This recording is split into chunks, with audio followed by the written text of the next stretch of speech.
Well, you saw it here, folks. Shots fired at the FOMC yesterday, the Q&A session. And I have to say, Powell, when he strutted at the podium, he had that swagger. It was pointed to one person. That person wasn't in the room, but his shadow was. And finally, I was hoping that maybe what turned out to be the most explosive question was the first, but it did come up. Take a listen. Some of the president-elect's advisors have suggested that you should resign. If he asked you to leave, would you go? No. Can you follow up on, do you think that legally you're not required to leave? No. Bam! Did I say shots fired?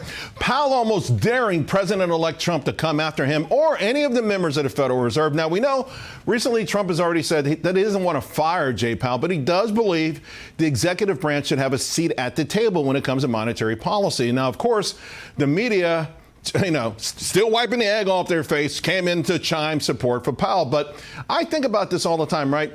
Independent Fed, none of that's in the Constitution. Heck, the National Bureau of Economic Research, stamping business cycles, where'd that come from? And now we're talking about Basel III, right? The rest of the world holding American banks hostages. I want to bring in First Trust Advisors Chief Economist Brian Wesbury, because he's also an amazing student of history. And I just got to get your thoughts on the Federal Reserve and its potential dust-up between Trump and Powell.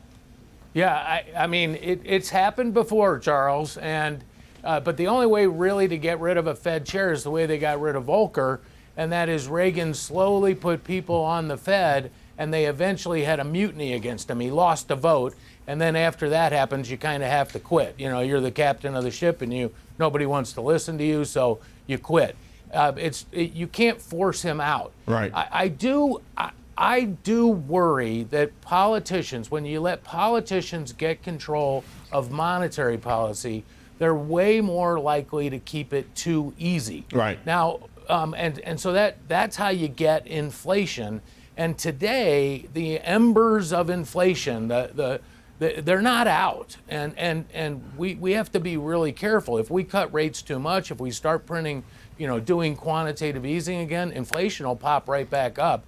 And that worries me. And I think to that point, though, Brian, I want to pick up on that, because even without any executive branch pressure, our central bank has had this magical toolbox, and they created all of these different things, right? They created quantitative easing and all of these things. More or less, they put trillions of dollars into an economy, and they've always come to the rescue of it, sometimes when it didn't need it. Where is accountability? How do we find a sweet spot where there's accountability for the public, not the executive branch, but for the general public? Charles, this is the thing. If you want to pick a fight with the Fed, I think it's really easy. Ben Bernanke and Jerome Powell, with this quantitative easing, they've grown the Fed's balance sheet by 85% in 16 years. They created 60% of all the M2, all the money in circulation in just 16 years, which means, way more than we had in the first 219 years. They've increased their power. They've increased their staff. I mean, people don't understand this. The Federal Reserve has staffers focused on climate change. They have staffers in Chicago focused on lead in water pipes and community engagement and all kinds of activist positions. The Fed shouldn't be involved in any of that. Right. And not only that, they created the highest inflation in 40 years. They haven't really been blamed for it. They should be.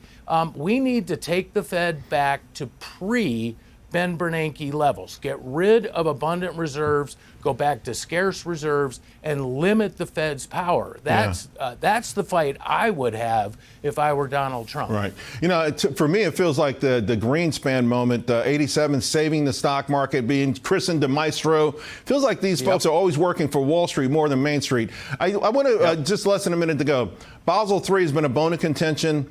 Just how much control should, again, one of these global agreements have over American banks?